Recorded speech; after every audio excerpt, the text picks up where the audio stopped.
vezes nos assentar, por favor. Quero saudar a todos com a paz do nosso Senhor Jesus. Dizer aos irmãos com alegria recebê-los na casa de Deus, na manhã desse dia. Espero que você se sinta bem conosco, que você possa ouvir a voz de Deus, uma vez que você já louvou ao nome do Senhor. Que Deus me use para falar com você. Quantos creem que Deus ainda fala? Diga amém. Amém. Glória a Deus por isso. Eu também creio. Eu creio que apesar de mim, Ele pode me usar. Eu quero, nessa manhã, chamar a sua atenção para um tema que para mim é muito relevante, muito caro e que às vezes é controverso. Eu queria falar nessa manhã sobre liberdade.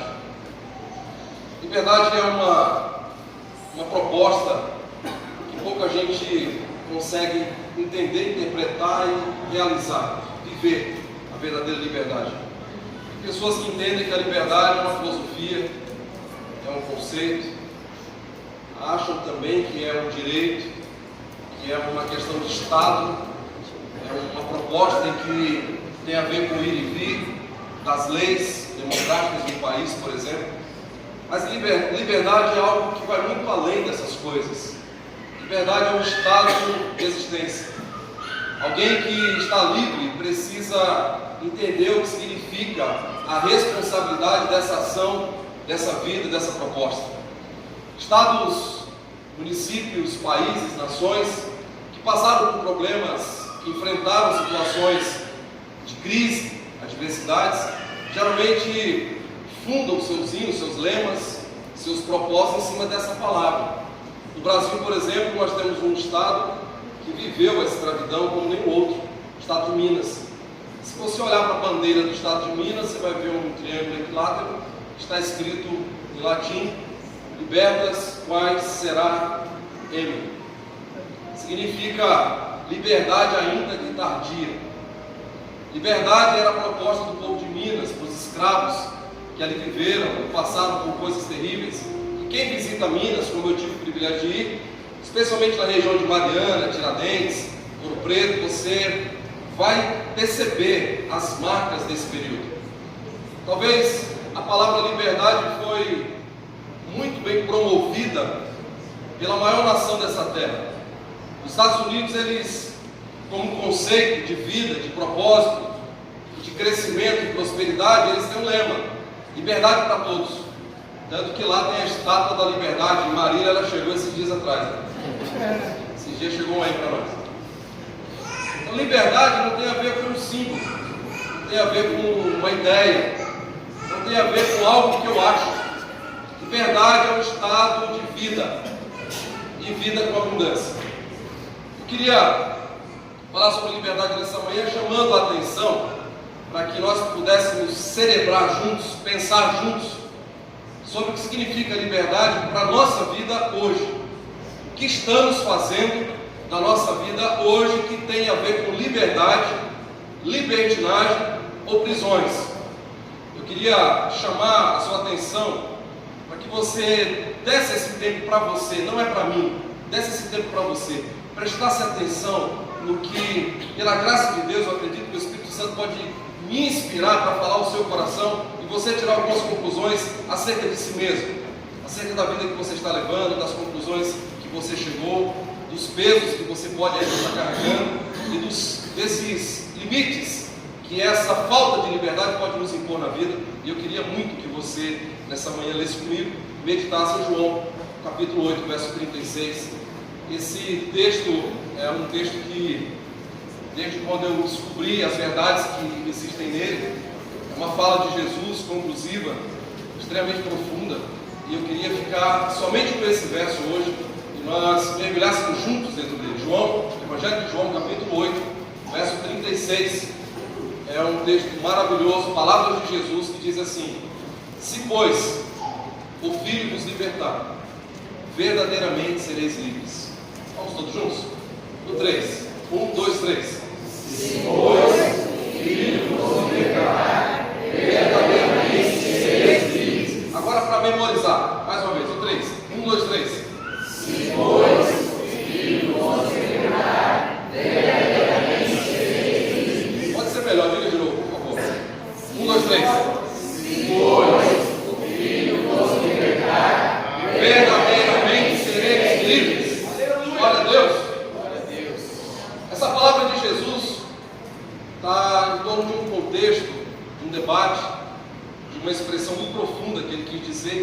quero explicar para você o que eu entendo, o que o Espírito Santo me ensinou nessa mensagem e eu carrego isso ao longo da minha vida.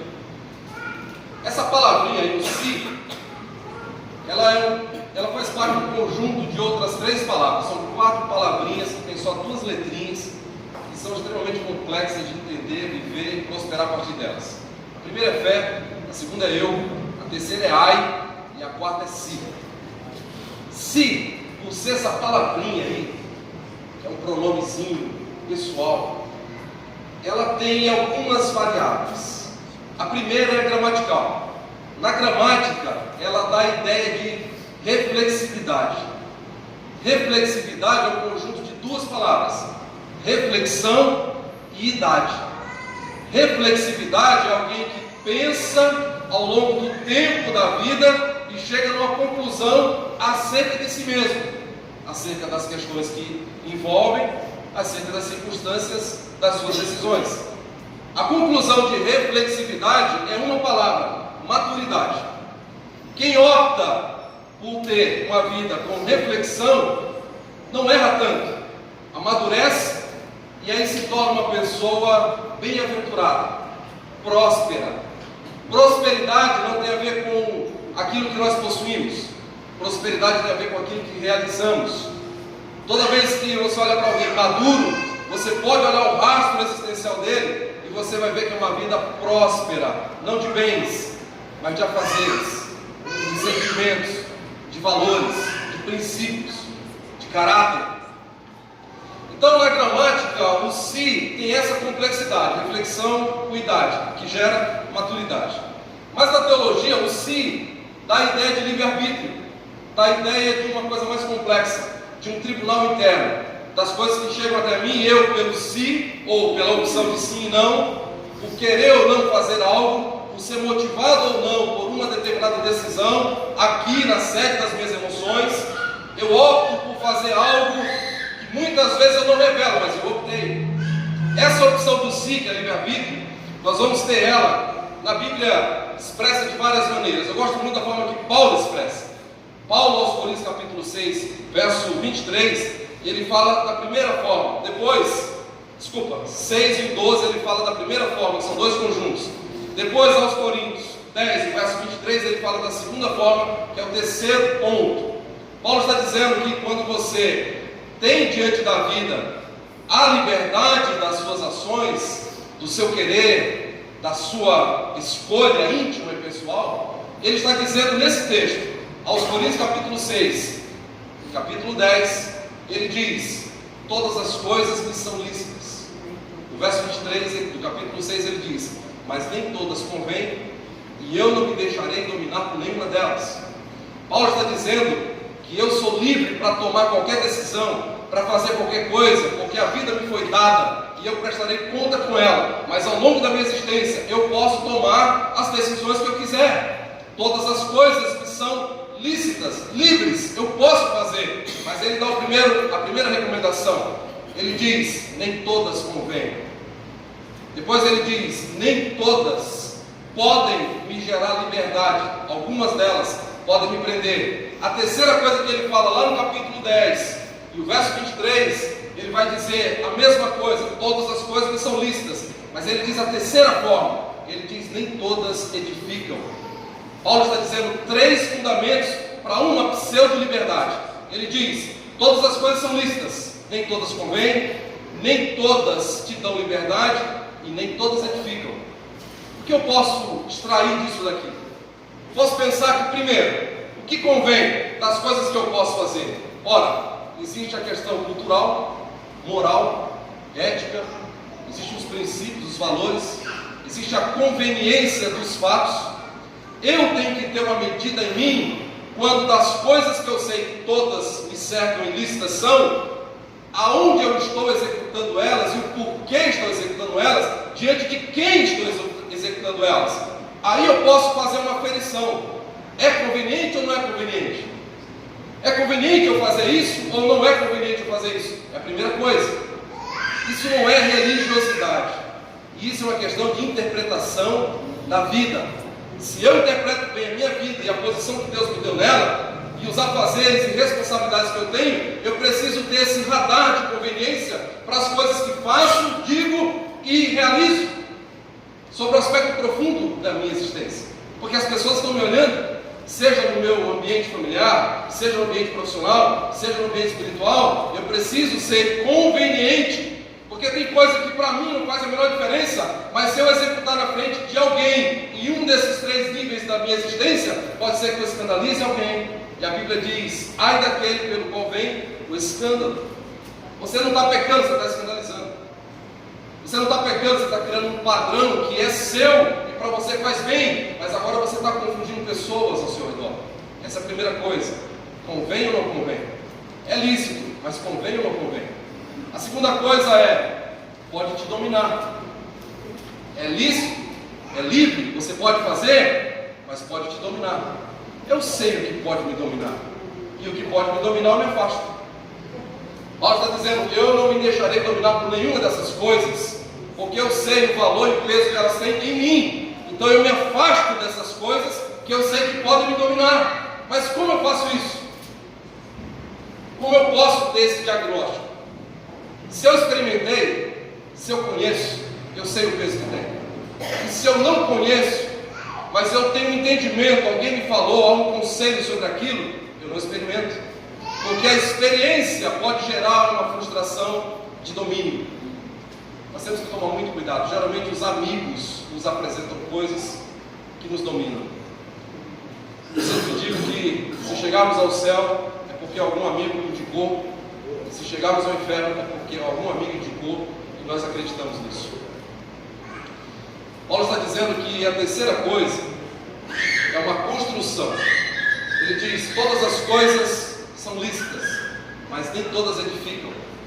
Essa questão da edificação para mim é melhor, porque eu sou arquiteto, eu entendo mais profundamente o que significa uma construção. Construção tem a ver com a legalidade. O projeto precisa ser aprovado para ser iniciado. Precisa da obra, e uma obra precisa de recursos, pessoas, investimentos. Depois tem uma terceira fase, que é a fase de ela passar por uma reavaliação para ser ou não avalizada no final. Ela pode ser embargada ou ela pode ser inaugurada. A quarta fase de uma obra é alguém usar ela ou demolir ela. Então a obra, ela tem a ver com essas 4 coisas. Eu posso estar aprovando, eu posso estar executando, eu posso estar aferindo para inaugurar ou não, usar ou não, e eu posso demolir o que eu construí. Paulo está dizendo: todas as coisas são lícitas, mas nem todas edificam. O que é edificação que Paulo está dizendo? A Bíblia diz que nós somos um edifício espiritual. Eu não estou falando aqui de uma obra física agora, estou falando de uma obra imaterial, espiritual. Estou falando dos princípios da fé, da boa vida em Cristo, da liberdade que Cristo nos dá. Eu sou uma edificação, plantado em Cristo no Evangelho, que começa a ser erguido. Paulo está dizendo que se eu me levar pelas coisas que lícitas são ao meu redor, pode ser que essa obra seja embargada. Pode ser que essa obra não inicie, não tenha aprovação. Pode ser que essa obra seja confundida ao longo do processo de construção. Eu extraio uma palavra daí. Se as pessoas que estão executando uma obra espiritual em suas vidas, íntimas, particulares, familiares, ministeriais, sociais, se confundem com coisas que ao redor estão disponíveis, lícitas, essas pessoas podem entrar em uma confusão de obra. Essa palavra confusão em obra significa Babel. Babel é a confusão na edificação, é a falta de entendimento quando você precisa de entendimento para continuar construindo aquilo que é importante. Quando você para alguma coisa na sua vida, é porque dentro de você aconteceu o Babel. Você acabou de se confundir. A sua razão não fala com a emoção não fala com o sentimento não fala com a consciência não fala com a fé não fala com os valores, os princípios não falam, e assim vai. Há uma confusão dentro de você. Babel se instalou. Você não consegue mais executar a obra. Por quê? Porque você começou a fazer coisas que lícitas são, mas não edificam, confundem, param você, faz com que você tenha uma vida confusa, difusa, dúbia, com vários valores simultâneos que não se encaixam. A linguagem interna começa a se confundir. Babel se instalou. Paulo está dizendo que dessas três coisas eu preciso sempre ter uma aferição. O que é lícito ao meu redor, que convém. O que é lícito ao meu redor, que não vai me dominar. E o que é lícito ao meu redor, que não vai estragar a construção que Deus está fazendo em mim, através da palavra, no Espírito Santo, usando os materiais e os valores adequados. O que é? O que é na sua vida que você pode colocar essa aferição, essa medição, e a partir disso você continuar a existência íntima com Deus, na sua família, nos seus valores sociais, relacionais e profissionais? O que é isso? O que as pessoas têm te ofertado? O que o mundo tem te ofertado? O lugar que você vive, as coisas que você faz, os lugares que você frequenta, as cidades que você pode ir e vir. O que existe nesses lugares que é lícito e que você pode fazer? Isso tem a ver com liberdade. Deuteronômio capítulo 30, verso 19, tem um texto balizador para nossas vidas. A palavra de Deus, eu, como arquiteto, eu gosto muito de usar a linguagem que a própria Bíblia diz dela, quando fala que ela é uma régua de medir. A palavra de Deus é uma régua de medir. É o cânon, ou cânon, que é uma régua de medir antiga. A régua de medir significa, na antiguidade, três coisas. Ela mede o tamanho, ela mede a altura e ela mede a profundidade com aferição. São 4 níveis. O que é a palavra de Deus? A palavra de Deus me mede por dentro, me mede por fora e me mede para cima, e gera um conteúdo de tudo isso. Eu tenho as conclusões acerca da minha vida íntima, relacional e espiritual a partir da palavra. Então ela é esse cânon, essa palavra tridimensionada que me dá a condição de medir, de aferir e de ver a proporção de tudo isso. Então ela aqui no capítulo 30 do Deuteronômio, que é uma lei recolocada, reavaliada, reestruturada, está dizendo para nós: hoje tomo por testemunha o céu e a terra diante de ti, que eu te proponho a vida e a morte, a bênção e a maldição. Escolhe, pois, a vida, para que tu vivas, tu e a tua semente. É Deus falando. É Deus proporcionando a Israel, a mim e a você, hoje, uma proposta e também um conselho, porque Deus é bom. E a primeira coisa que Ele faz é proporcionar. Ele proporciona uma proposta. Ele diz: hoje eu tomo por testemunho tudo que existe no céu e na terra que você não conhece, e eu coloco diante de você uma proposta: a vida e a bênção, a morte e a maldição. Ele, como um bom pai e um bom conselheiro, diz: escolhe a vida. Escolhe a vida para que você viva, você e a sua semente. Quando eu olho para isso, eu fico imaginando uma árvore com seus frutos e as suas sementes. A árvore é a nossa vida. Você e eu somos árvores. Eu já falei isso aqui. Nós temos frutos gerados, que são os filhos. E dentro dos frutos gerados, que são os filhos, nós temos uma semente, chamada netos. Dentro de cada um de nós aqui tem um idoso. E a alegria do idoso é ver a semente prosperar, não é o fruto. Salmo 127 nos esclarece isso. Diz assim: bem-aventurado é o homem que tem família. E ele diz: o fruto do ventre é o galardão. A herança é os filhos. E o fruto do ventre dos filhos, galardão. Os filhos são herança do Senhor. E o fruto do ventre dos filhos, galardão. O que é isso que a Bíblia está dizendo? A Bíblia está dizendo que quando você tem um filho, o filho é a tua herança. Herança não é para usar na juventude, herança é para usar na velhice. Você tem filhos, então teus filhos cuidarão de você na tua velhice. Na velhice, a herança chamada filho cuida do bem-aventurado que gerou. Mas o fruto, ele tem uma semente, essa semente chama-se netos. Os netos, ou o neto, é a semente que prospera do ventre do filho. Para quê? Para gerar alegria na árvore. Ou você nunca viu uma árvore quando recebe a semente na mão?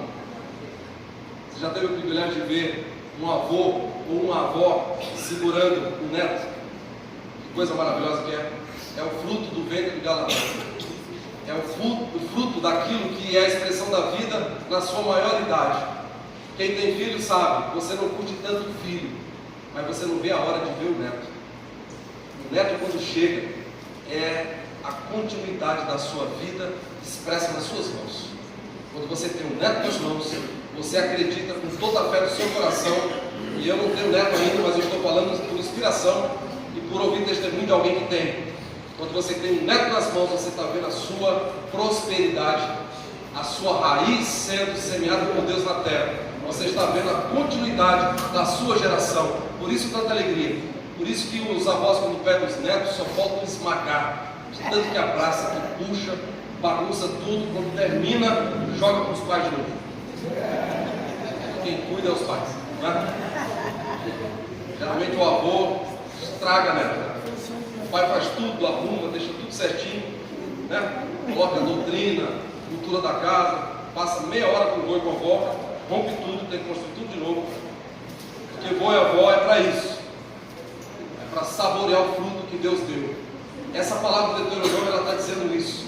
Escolhe a vida para que viva você e a tua posteridade, ou seja, teus filhos, teus netos, teus bisnetos. Eu já não faço nem ideia do que significa ter um bisneto. Eu já não faço a menor ideia. Filho eu sei, graças a Deus por isso.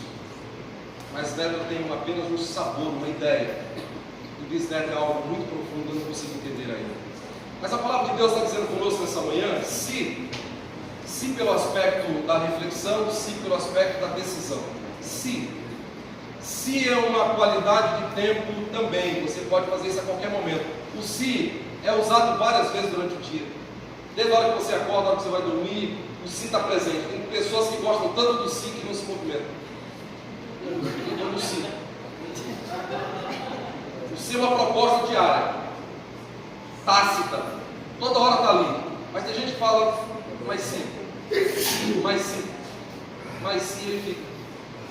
Ele não consegue. Há uma doença que retrata um pouco isso, chamada síndrome do si. Conhece? Eu vou dar outro nome para ela, você vai conhecer. Síndrome do pânico. Que a síndrome do pânico é o si levado em conta mais do que a realização. O medo é uma doença levada a esse nível. Porque ter medo é ter fé na derrota. Ontem eu falei para um casal muito querido isso. Ter medo é ter fé na derrota. É acreditar mais na derrota do que na vitória. É acreditar mais que tem um Deus que te vela e que te abençoa quando você faz. Porque nos falta muitas vezes encorajamento daquilo que sabemos. O si não pode ser um efeito, um antídoto paralisante. O si tem que ser uma coisa trivial na sua vida. Você, quando encontra-se com o si, você sabe que só tem duas opções, o sim ou não. Então você opta pelo sim, opta pela coisa boa, opta pela vida, e aí você vai. E quando você vai, você encontra com a outra palavrazinha pequena, o pois. Esse pois aqui, ele quer dizer no latim post, após, depois, quando algo acontece. Então a palavra de Deus, Jesus está dizendo para nós assim: se você escolher bem após o acontecido, olha o que Deus está dizendo. Quando acontece algo, o pois te gera uma reflexão de conclusão. Quando você vive uma experiência na sua vida, que a princípio você acha que é maravilhosa, você vive aquela experiência. Quando termina, de forma tácita, todos nós temos uma conclusão. A gente chama isso de 10 segundos de razão ou consciência. Toda vez que a gente peca, toda vez, não importa o nível do pecado, terminou, vem a conclusão. Foi bom ou foi ruim? Geralmente, a gente diz, foi ruim. Foi horrível. Só que à medida que você vai executando essas experiências do pois, sem a conclusão certa, você vai executando o pois, e o pois vai tomando um volume enorme dentro de você, vai tomando de conta de você, e você começa a viver a experiência sem levar em conta as conclusões, sem levar em conta o poder de decisão que Deus te deu. Se após, se depois, se você tomar a decisão certa, uma vez experimentando o problema ou a realização do pecado, você tem condições de fazer algo muito importante, chamar o auxílio do Filho. Se, pois, o Filho aqui não é o teu filho, o Filho aqui não é eu como filho, o Filho aqui é o Filho de Deus.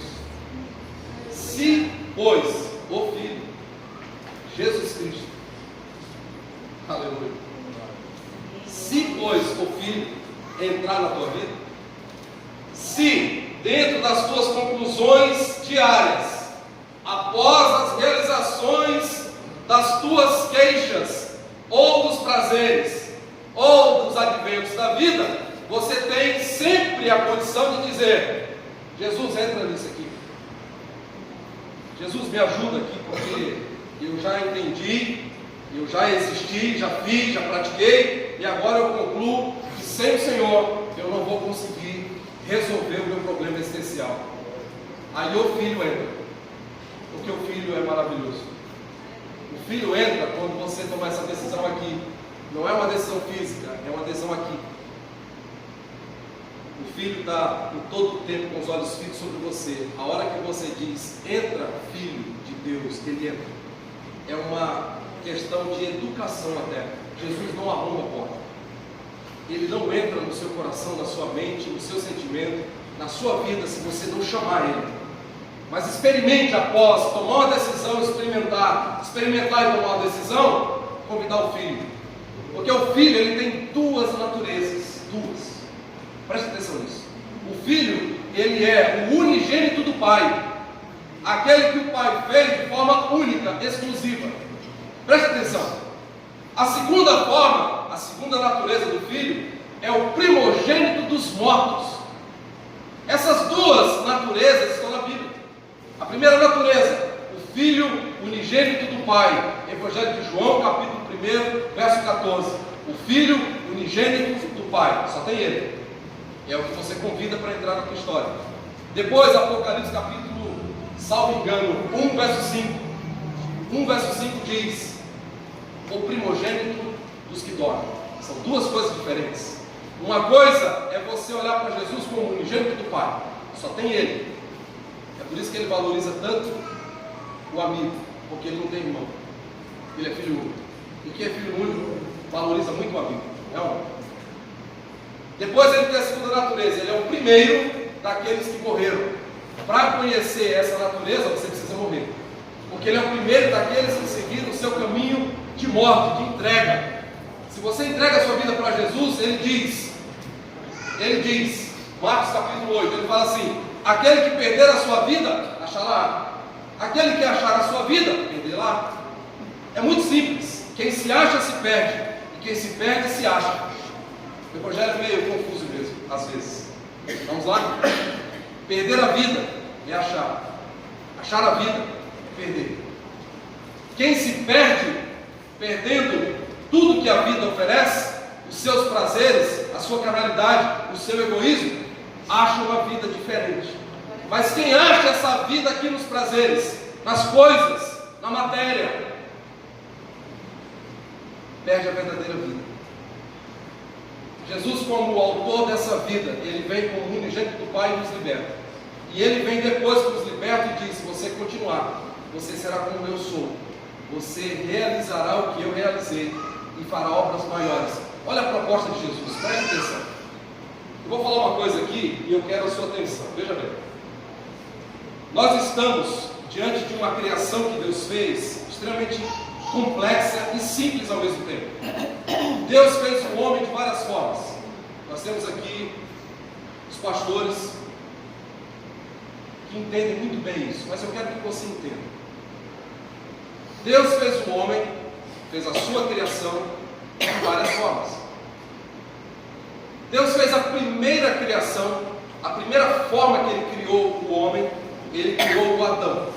Ele tira o pó, forma um boneco, sopra o fôlego de vida. Ele criou o Adão. Ele só criou o Adão assim, direto do pó, soprando o fôlego de vida. Quando Ele foi criar o segundo ser humano, Ele já não puxou do pó. Ele abriu o ser humano primeiro, que era o Adão, tirou dele uma costela, e dessa costela Ele fez o segundo ser humano, chamado Eva. Se você olhar no Gênesis, você vai ver que Deus chamava os dois de Adão. Quando Ele chega no jardim e diz Adão, e vem só um, Ele diz, fala o que aconteceu, porque eu chamei os dois e veio só um. Aí Ele julga todo mundo, julga a serpente, julga a mulher, julga o homem, e aí depois o Adão coloca o nome, pega o Adão, o nome, e coloca nele, e dá o nome para a mulher, dizendo, agora tu serás Eva, porque tu é mãe de todos os viventes. No capítulo 5, você vai ver isso de forma mais declarada. Mas vamos voltar aqui. O primeiro homem, Adão, tirado do pó com sopro de vida. Segundo homem, a Eva, tirada do Adão pela costela, tirou um pedaço dele e fez um ser humano, chamado mulher, Eva. O terceiro ser humano que Ele vai criar não é do pó nem da costela, porque eles pegam, aí Deus junta os dois e tira os filhos dos homens, ou como diz Pedro, geração caída do pecado. Geração que era caída do pecado, vivia nas trevas, vivia nas dores, mas agora é a geração eleita em Cristo Jesus. Qual é a quarta forma de Deus criar o homem? Quando Deus vai criar Jesus Cristo, formar Jesus Cristo no ventre de Maria, Ele é o Filho unigênito do Pai. Então Ele agora vai fazer, pelo Espírito Santo na mulher, o quarto tipo de ser humano. Esse agora, perfeito. Assim como o primeiro era. Só que o primeiro falhou, pecou e foi destituído do jardim, da presença.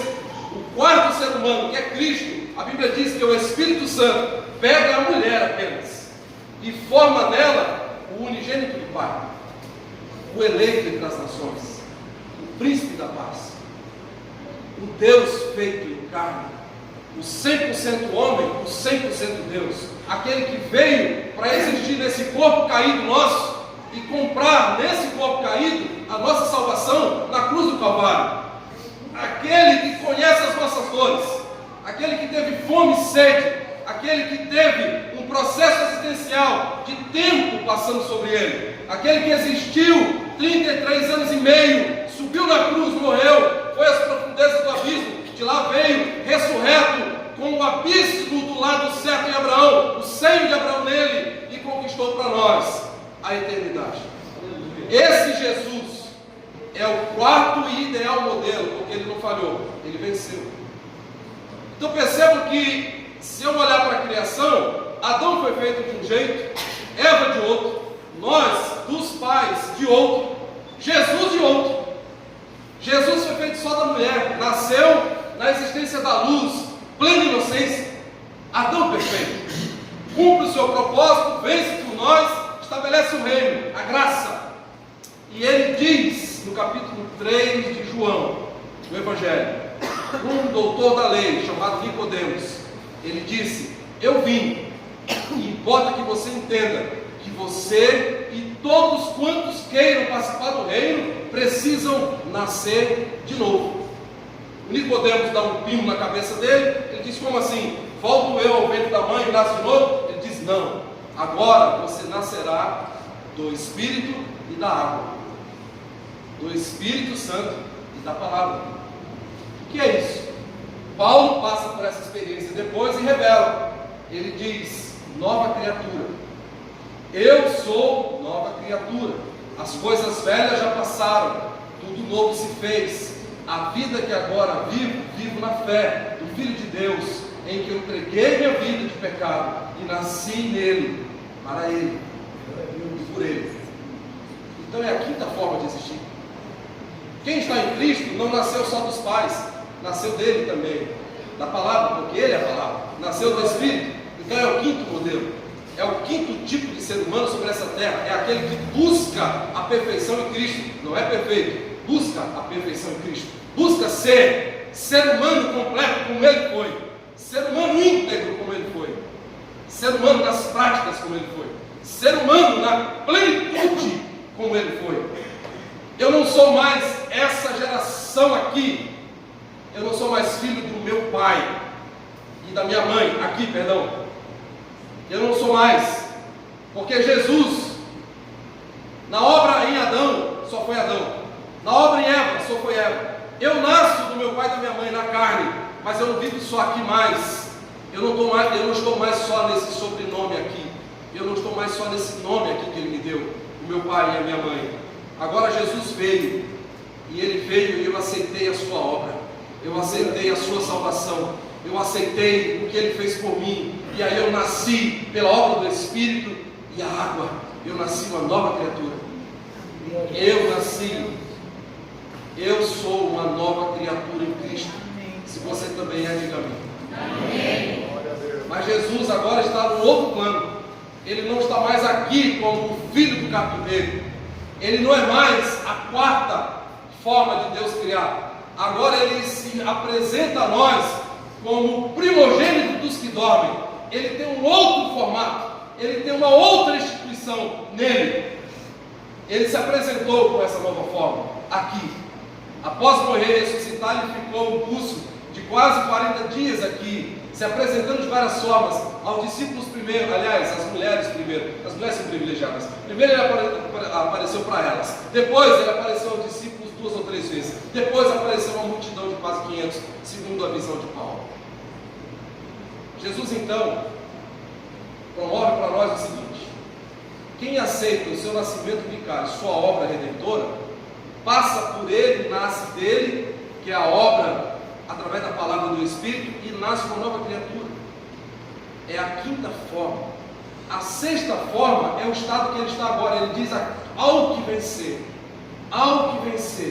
eu darei que se assente no trono comigo, eu darei que seja como eu sou, viva o que eu vivo, esteja onde eu estiver, faça as obras que eu realizar. Nós, como igreja, seremos arrebatados com ele da existência nos ares, como uma obra sobrenatural.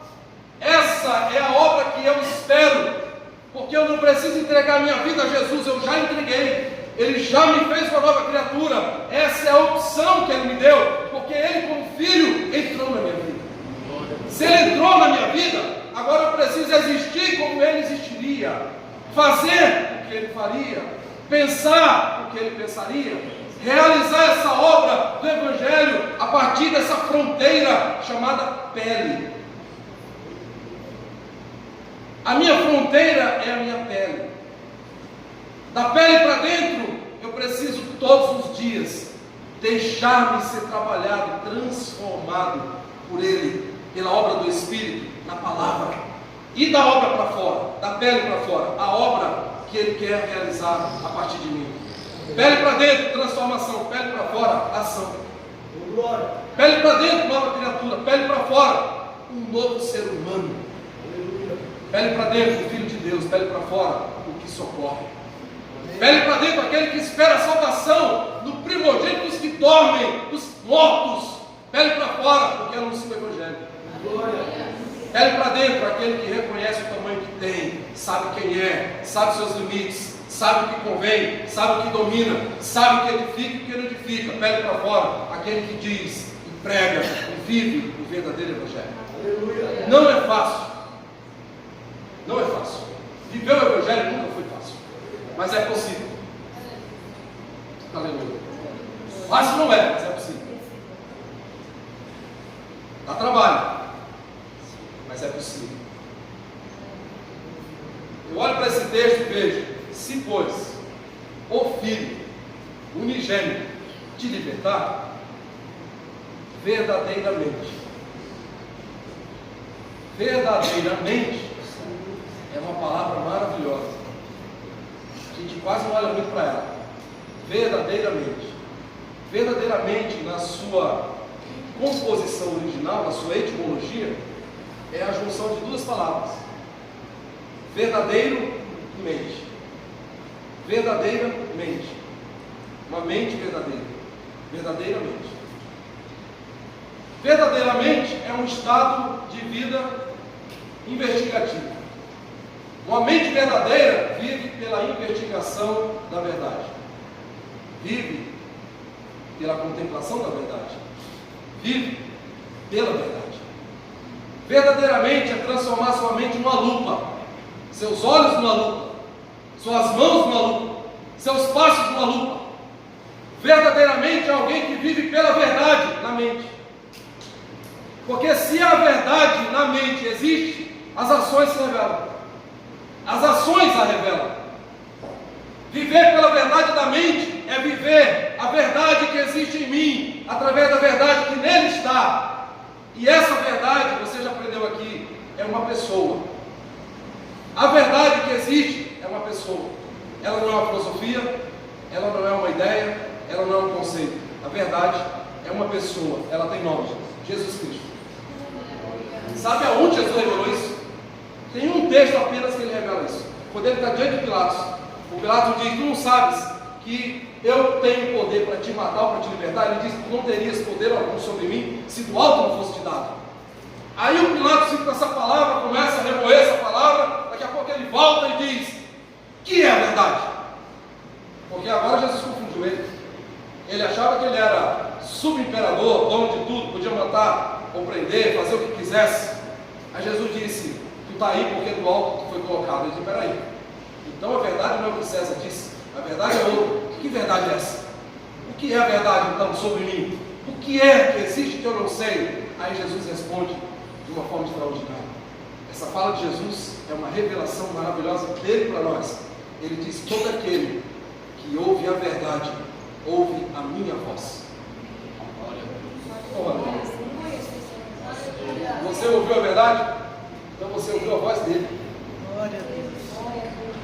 Ah, eu não ouço a voz de Jesus. Você já ouviu a verdade? Então você ouviu a voz dele. Ah, eu não consigo ouvir Jesus. A voz dele é a verdade. É a verdade que você vive? Então você ouve a voz dele. Você vive pela verdade? Então ele fala com você. Viver a verdade é viver ouvindo Jesus. A mente que ouve Jesus é uma mente que só pensa em coisas que têm a ver com a verdade. É fácil isso? Nunca foi. Nunca será. Você vai viver aqui 100 anos e vai perceber que cada fase da sua vida se torna mais difícil, porque o mundo vive pela mentira. O mundo é polarizado. Ou é a verdade, ou é a mentira. Só que aqui é um tribunal, um fórum íntimo. Quem sabe se você vive ou não pela verdade? Só você, Deus Pai, Deus Filho e Deus Espírito Santo. Só essas 4 pessoas. Somente. Ninguém pode dizer para você: hoje você está pela mentira, amigão. Hoje você viveu a verdade. Ninguém pode dizer. Eu posso dizer para mim mesmo. Filipenses capítulo 4, verso 8, tem um verso de Paulo maravilhoso. Ele disse, depois de uma conclusão de uma fala linda, ele diz: tudo que é verdadeiro, tudo que é bom, tudo que é de boa fama, tudo que é legítimo, tudo que faz bem, nisso pensar. Você quer ser próspero na sua vida? Pense com a verdade, através da verdade, pela verdade. O nome, Jesus. Pense por Jesus, pense em Jesus, pense através de Jesus. Ele é a verdade, Ele te mostra a verdade de tudo, porque Ele é a verdade, e Ele te revela. Eu poderia perguntar para você nessa manhã: qual é a sua verdade? Qual é a sua verdade? Porque o que eu vejo em você não é a sua verdade.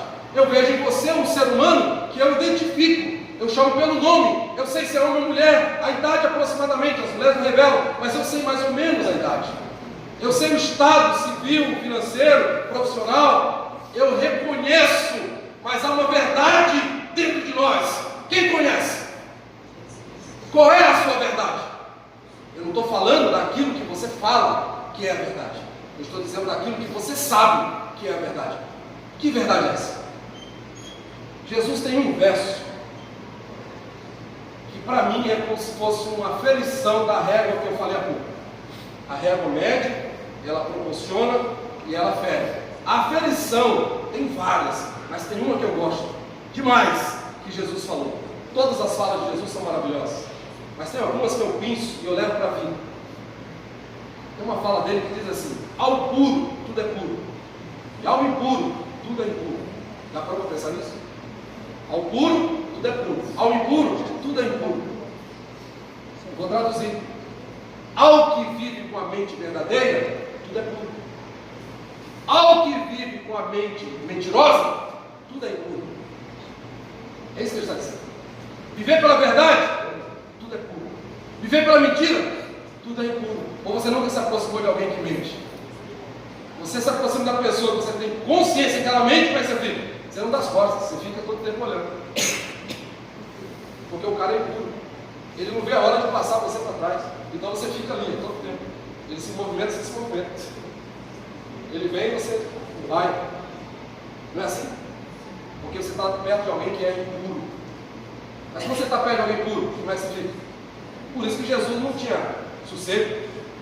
Ele é a verdade materializada. As pessoas olhavam para Jesus e não viam absolutamente nada nele, mas viam o que ele era.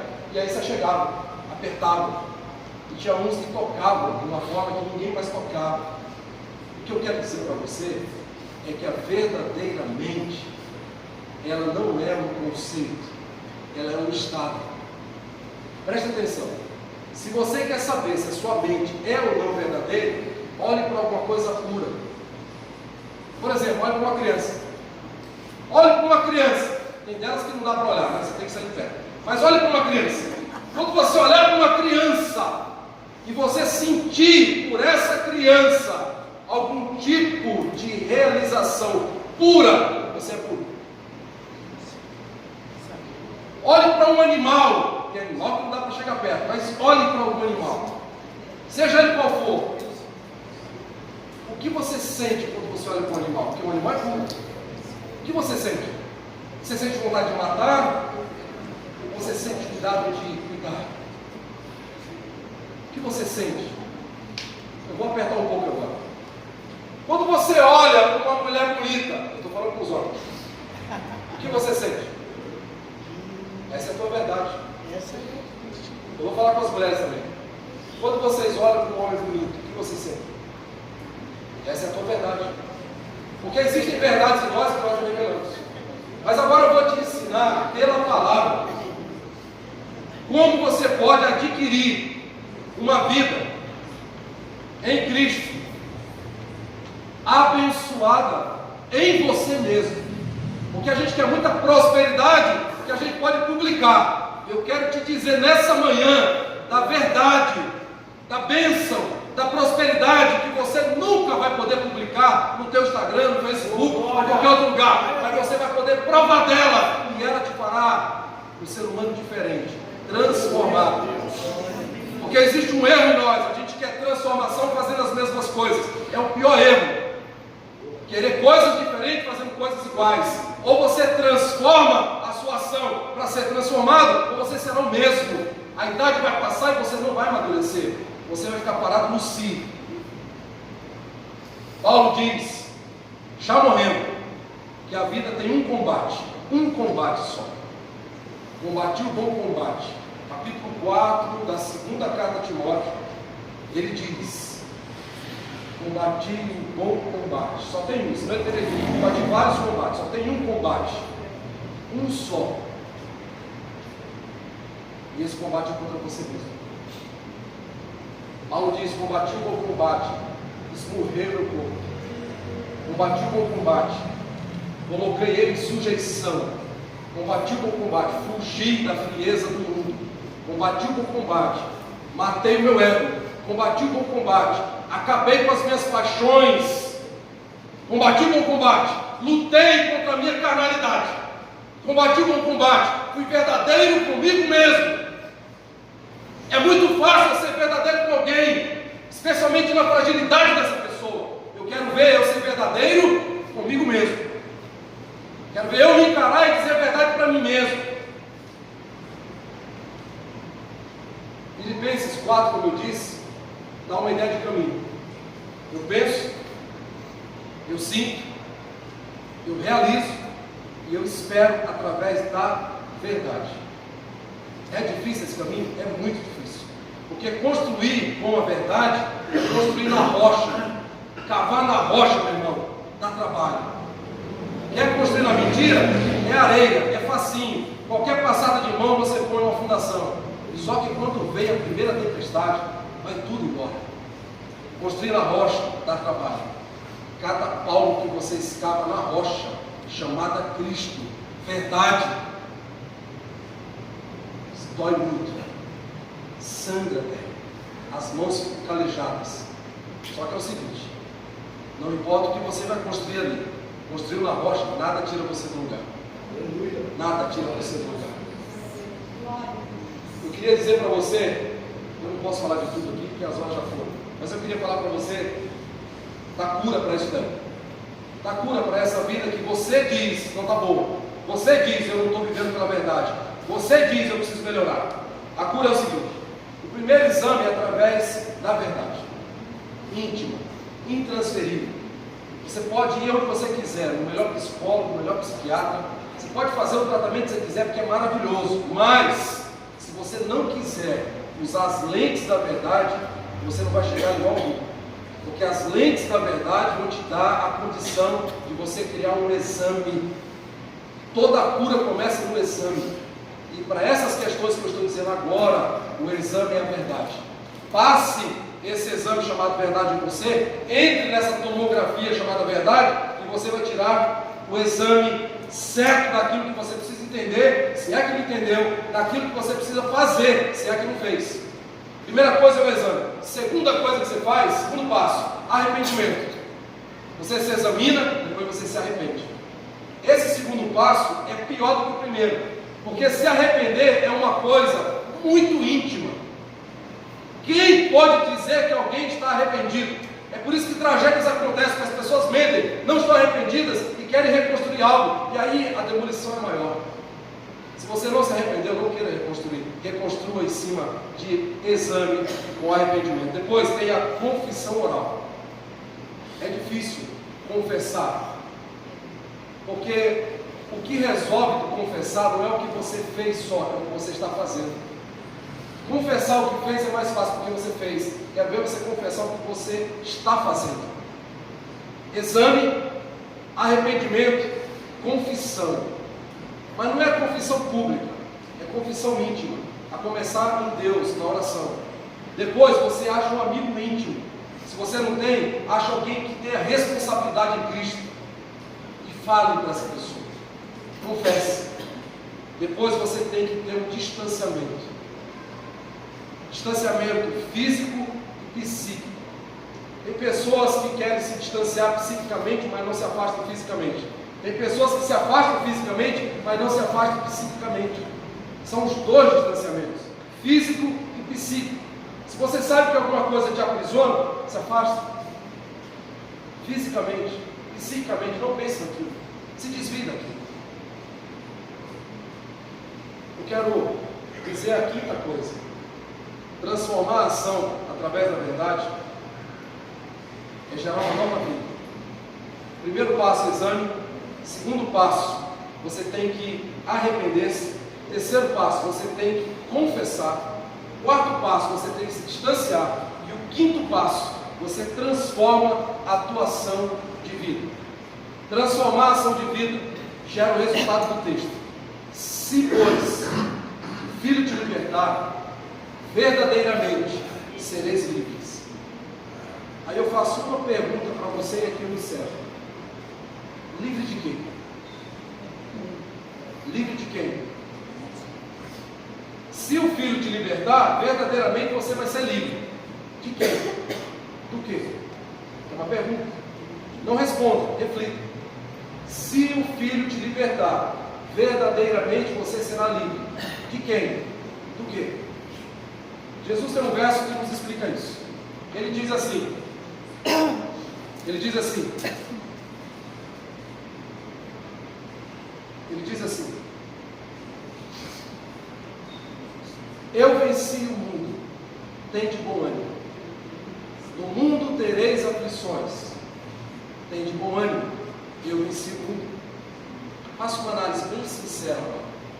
Se Jesus está dizendo, no mundo você terá aflições, você não pode querer outra coisa. Vai ter aflição. A aflição vai te transformar num ser humano melhor. Ele diz, tem bom ânimo para enfrentar isso, porque eu venci o que você não podia vencer, o mundo. Aí a gente completa esse texto dizendo, você vai vencer também. Não é isso que ele está dizendo. Não está escrito e não é essa a proposta. Ele está dizendo: o mundo tereis aflições, tende bom ânimo, eu venci o mundo. Ponto. O que falta para ser vencido? Se Jesus venceu o mundo, o que falta para ser vencido? A minha esposa? Os meus filhos? Se Jesus venceu o mundo, eu não preciso me preocupar com o mundo.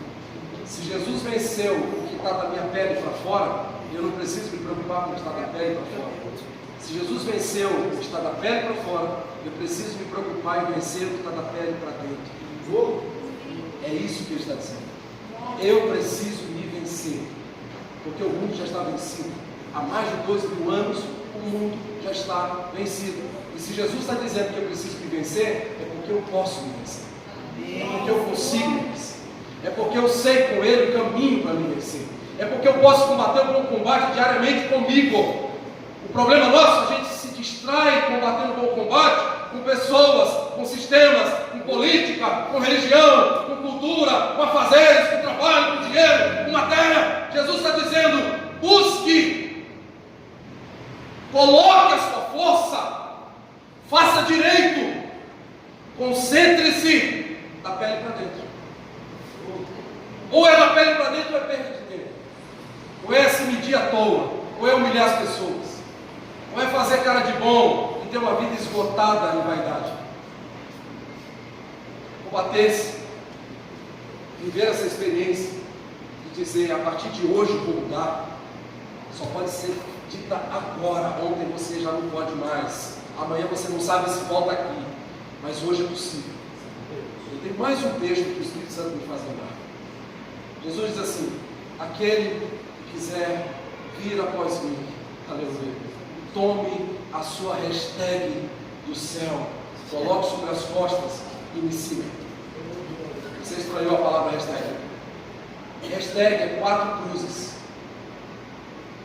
Estou pegando aqui uma coisa mais atual para ficar mais claro. A cruz de Cristo são 4 níveis de existência.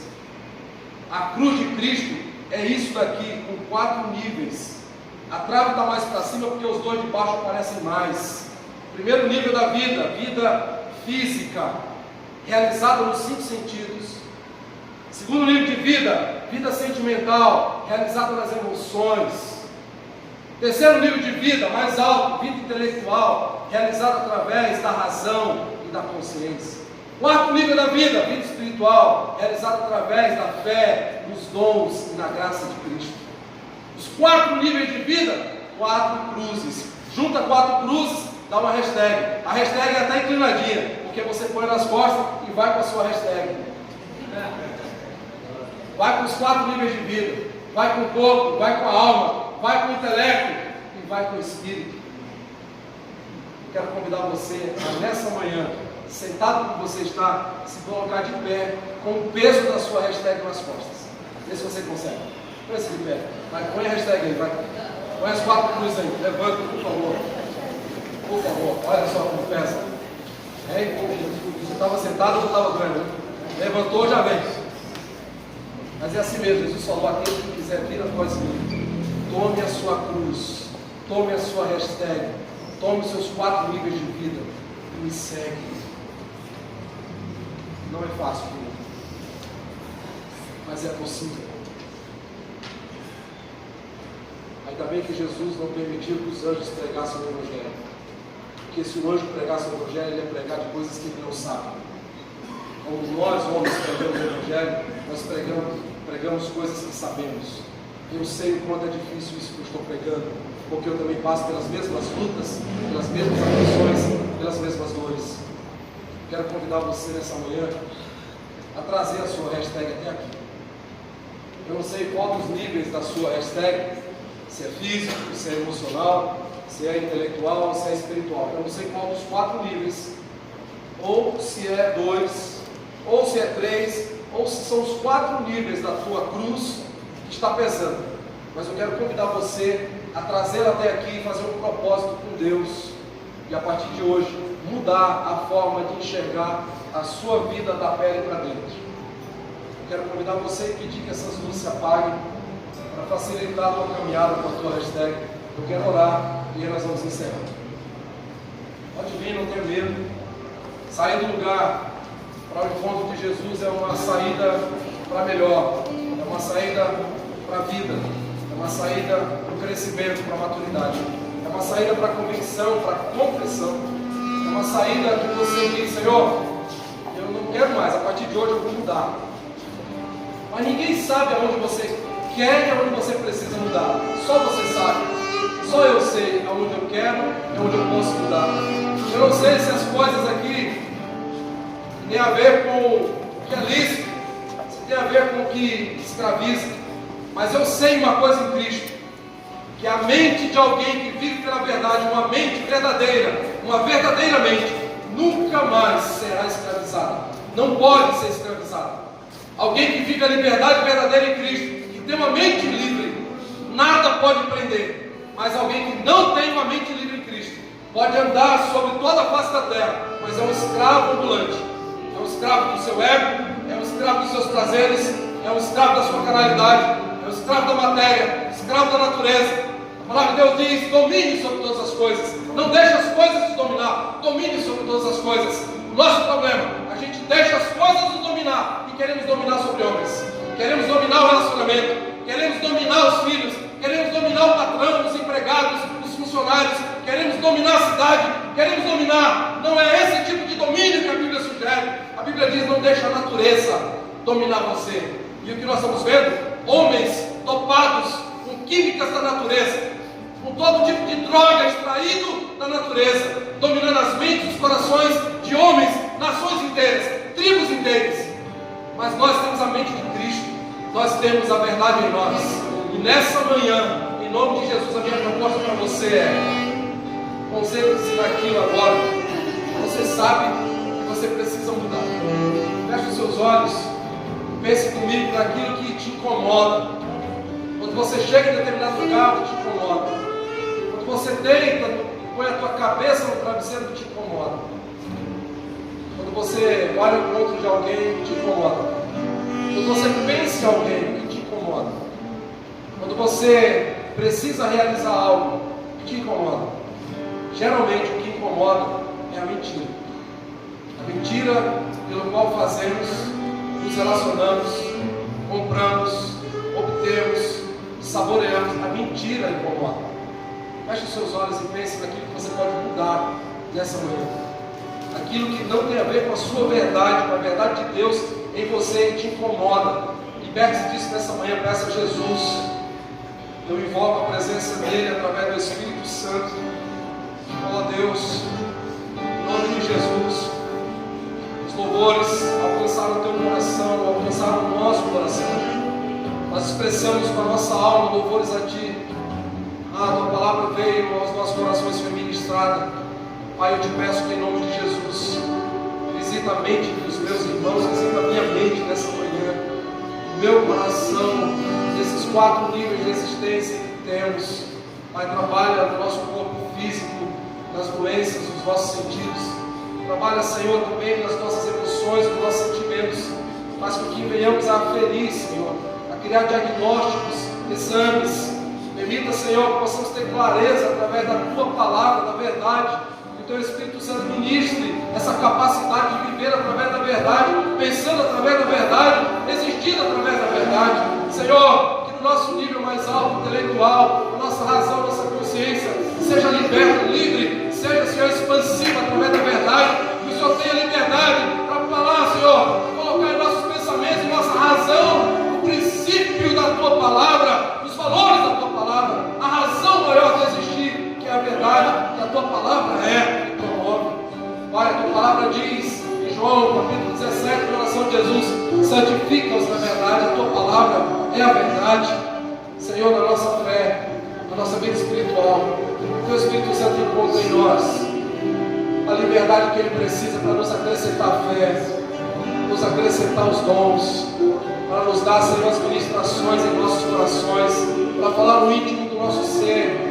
Ah, Senhor, que essa hashtag da nossa existência colocada na cruz de Cristo, que temos que carregar todos os dias no caminho do Calvário, no caminho da entrega, no caminho da santificação, seja, Senhor, vigiada por Ti, abençoada por Ti, promovida pelas Tuas mãos.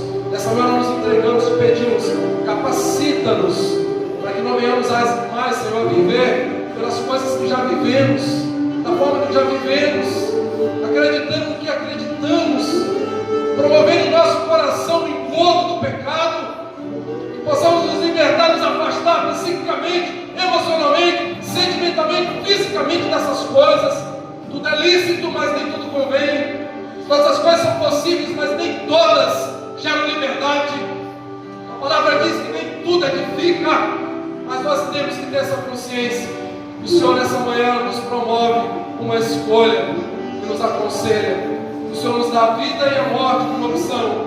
O Senhor nos dá a bênção e a maldição como opção. E nos faz escolher, e nos dá orientação. Escolhe a vida, para que viva. Nessa manhã eu te agradeço, porque o Senhor nos aconselha pelo bem. O Senhor nos dá a condição de optarmos pelo bem, que é a vida e a bênção, e a prosperidade sobre nós, sobre os nossos filhos. Pai, nessa manhã, nós nos entregamos por inteiro. Os teus filhos que vieram à frente com esses passos, em convicção, que vinham fazer uma oração por ti, olha, abençoa, ouve o que falam. Ah, Senhor, nos ajuda a sairmos aqui diferentes, para a glória do teu nome, do nome santo de Jesus. Se você crê, você pode abraçar essa pessoa que está do seu lado? Por favor, abraça, diga a ela, você é vitorioso, vai dar certo, Jesus está conosco, aleluia.